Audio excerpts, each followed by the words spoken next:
In level 2, we will be graphing and writing the equation of a line in function notation. We've actually done this skill before, so this is review. We're going to be using point-slope form and slope-intercept form. Now, in this first example, it says, given f of 3 equals 7 and a slope of negative 2, write the linear function f of x in each form below.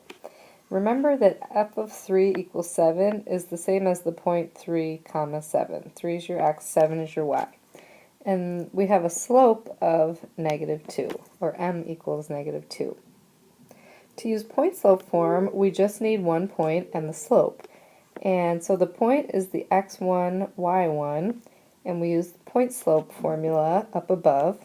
So we do y minus the y-coordinate of the point, which is 7, equals, and then we do m, which is the slope, negative 2, parenthesis, x minus the x-coordinate of the point, x minus 3.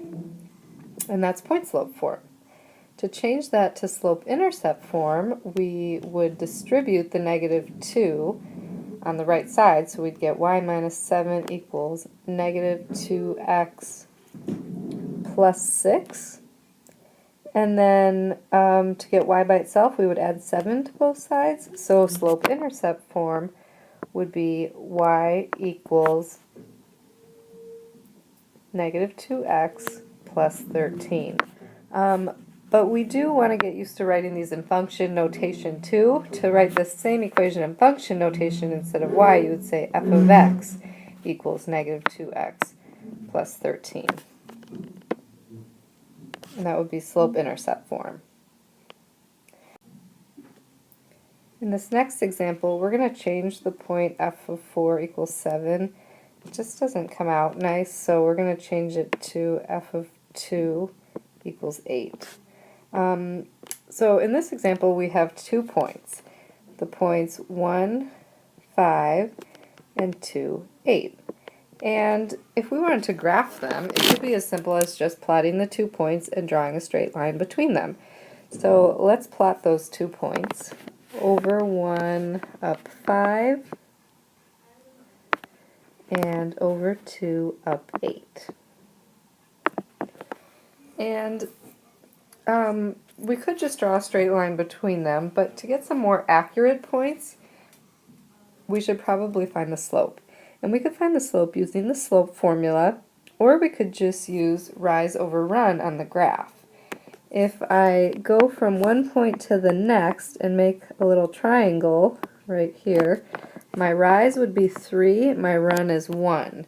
So the slope, rise over run, would be 3, or 3 over 1.